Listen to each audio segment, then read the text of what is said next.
ಪತ್ನಿಯವಳು ಗರ್ಭಿಣಿಯಾಗಿದ್ದಕ್ಕೆ ಮಾರಕಾಸ್ತ್ರಗಳಿಂದ ಕೊಚ್ಚಿ ಕೊಲೆ ಮಾಡಿರುವಂತಹ ಒಂದು ಘಟನೆ ವರದಿಯಾಗಿದೆ. ತೋಟದ ಮನೆಯಲ್ಲಿ ಪತ್ನಿ ಶುಭಾ ಅನ್ನೋಳನ್ನ ಮಹೇಶ್ ಅನ್ನೋನೇ ಪತಿ ಹತ್ಯೆಗೈದಿದ್ದಾನೆ ಅನ್ನೋ ಆರೋಪ. ಚಾಮರಾಜನಗರ ತಾಲೂಕಿನ ಡೊಳ್ಳಿಪುರದ ಬಳಿ ಆಗಿರುವಂತಹ ಮರ್ಡರ್ ಇದು. ತನ್ನ ಪತ್ನಿ ಶುಭಾಳನ್ನ ಪತಿಯೇ ಹತ್ಯೆ ಮಾಡಿದ್ದಾನೆ ಮಹೇಶ್ ಅನ್ನೋನು ಅನ್ನುವಂಥದ್ರ ಬಗ್ಗೆ ಆರೋಪ ಕೇಳಿ ಬಂದಿದೆ. ಅದಾದ್ಮೇಲೆ ಡ್ರಾಮಾ ಮಾಡಿದಾನಂತ ಇವನು. ಜೂನ್ 30ನೇ ತಾರೀಕು ಆಗಿರೋದಿದು. ಡೊಳ್ಳಿಪುರದ HD ಫಾರೆಸ್ಟ್ನಲ್ಲಿ ಆಗಿರುವಂತಹ ಕೊಲೆ. ಪೊಲೀಸರಿಗೆ ಖುದ್ದು ಕರೆ ಮಾಡಿ ಮಹೇಶ್ ವಿಚಾರವನ್ನು ತಿಳಿಸಿದ್ದಾನೆ. ಪೊಲೀಸರಿದ್ರು ಏನೂ ನನಗೆ ಗೊತ್ತೇ ಇಲ್ಲ, ನನ್ನ ಹೆಂಡತಿನ ಯಾರೋ ಸಾಯಿಸ್ಬಿಟ್ಟವ್ರೆ ಅಂಥೇಳಿ ಈತ ನಾಟಕ ಮಾಡಿದ್ದಂತೆ.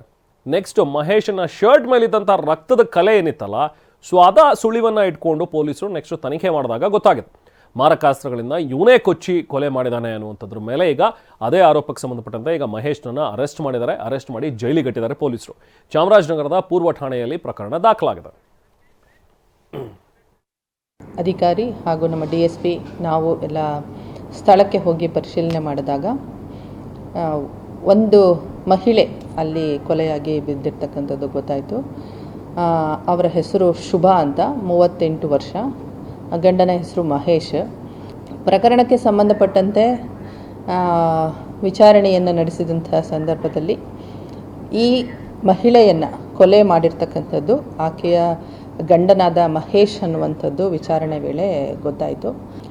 ವಿಚಾರಣೆಯ ಸಂದರ್ಭದಲ್ಲಿ ಹಣಕಾಸಿನ ಸಮಸ್ಯೆ ಇದ್ದ ಬಗ್ಗೆನೂ ಕೂಡ, ಹಾಗೂ ಶುಭಾ ಆಕೆ ತಾನು ಗರ್ಭವತಿಯಾಗಿದ್ದೀನಿ ಅಂತ ಹೇಳಿ ಮಹೇಶ್ಗೆ ಹೇಳಿದಂಥ ಸಂದರ್ಭದಲ್ಲಿ ಆಲ್ರೆಡಿ ಸುಮಾರು 2.5 ತಿಂಗಳು ಆಗಿದೆ ಅನ್ನುವಂಥ ಮಾಹಿತಿಯನ್ನು ಹೇಳ್ತಾರೆ.